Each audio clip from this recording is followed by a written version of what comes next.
Au cours de cette interview, nous allons aborder les thèmes suivants. 5 thèmes. L'origine du Ngondo, que vous étiez en train d'aborder. Les limites du Ngando dans le brassage ethnique du Cameroun et même de Douala.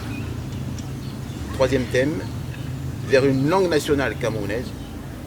4e thème, votre collaboration avec Multimédia. Et 5e thème, l'inspiration de Kuo Sangue. Je répète, qui est le fondateur du KT, Kuo Sangue. L'inspiration de Kuo Sangue, 5e thème. L'objectif de ces interviews que nous réalisons partout en Afrique, c'est de montrer la capacité du concept d'identité sacrée du peuple noir à fédérer au-delà de l'orgueil, du rang social et des différentes obédiences religieuses et idéologiques de chacun. Le concept d'identité sacrée du peuple noir ouvre des portes, interpelle et ne laisse personne indifférent. C'est indéniable. Tout comme un certain événement qui a lieu chaque année à Douala, le Ngondo. Le secrétaire général du Ngondo a eu l'amabilité de nous fournir des accréditations pour filmer le Ngondo 2021. Donc, pourriez-vous nous parler de l'origine du Ngondo? Bien, je voudrais dire qu'il existe de très nombreux écrits sur le Ngondo. Les écrits qui ont été commis tant par les nationaux, notamment les Sawa eux-mêmes, ils sont très nombreux, Ndumbe Moulongo. Nous avons Ngoye Moukouli que j'ai cité. Il y a bien évidemment Valère Épée qui a aussi commis des écrits là-dessus, et bien d'autres. Donc en fait, deux histoires sous-tendent la naissance du Ngondo. L'une des histoires concerne un malentendu, une dispute, une confrontation entre Belebado et Ngandakwa.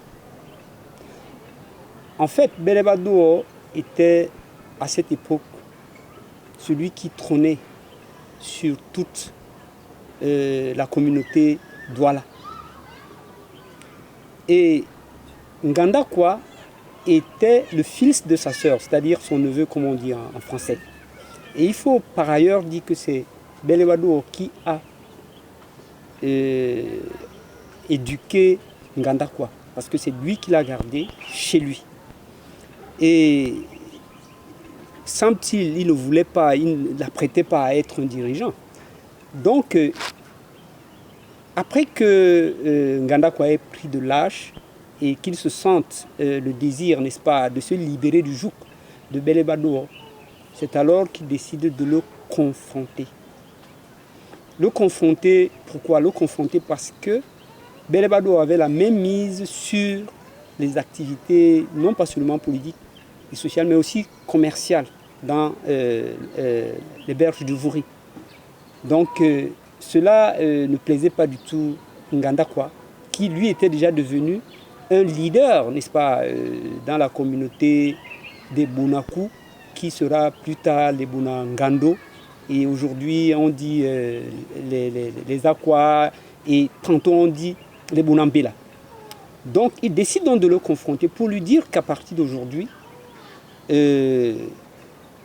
nous allons nous partager les revenus du commerce qui est fait entre les Occidentaux, les commerçants occidentaux et nous-mêmes.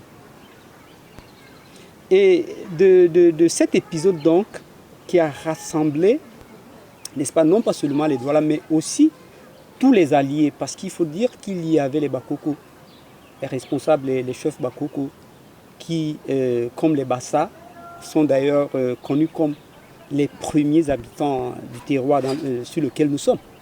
Il y avait les Érodis, il y avait les Pongo, ainsi de suite.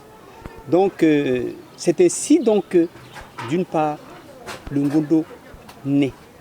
Et à cette opportunité, justement, toute cette communauté-là s'est retrouvée à la place de Besseke, comme on dit, là où il se trouve aujourd'hui le SPAR, ainsi de suite.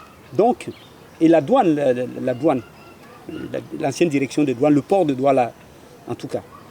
Donc, c'est à partir de là donc, que le Ngondo prend naissance. Ça nous donne une date.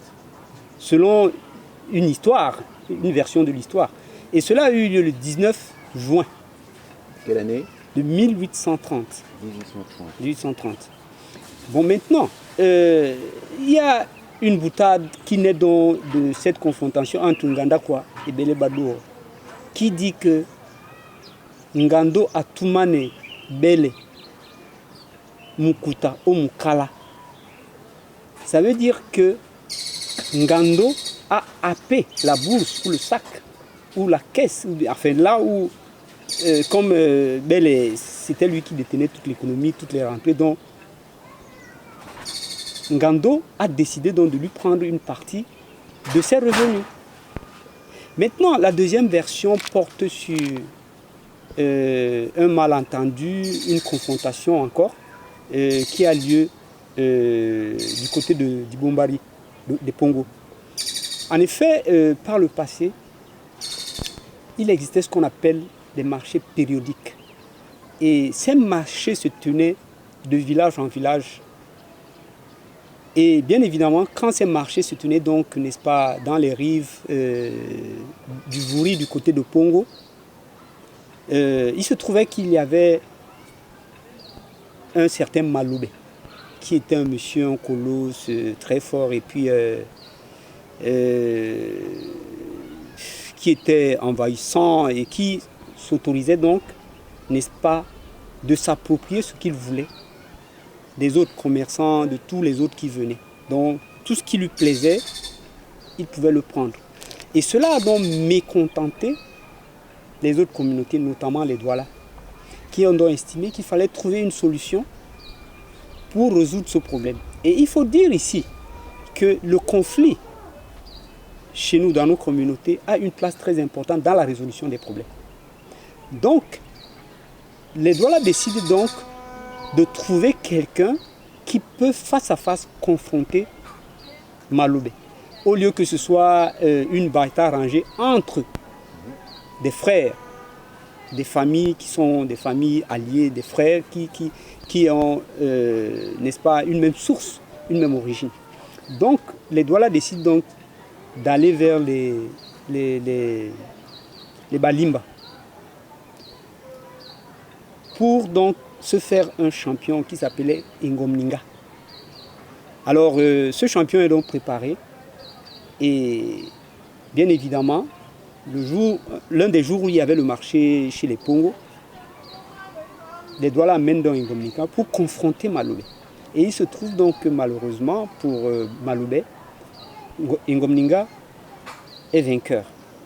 Et ce dernier, n'est-ce pas, arrive à le porter sur son épaule et l'embarquer dans une pirogue, le lier. Et bien évidemment, selon une certaine histoire, il a été vendu aux marchands les Européens qui venaient et aujourd'hui se trouverait, dit-on, on l'a mené aux États-Unis où, selon certains dires, il a laissé une très importante progéniture. Donc voilà les deux histoires qui se racontent sous, n'est-ce pas, la question de la création du Ngondo.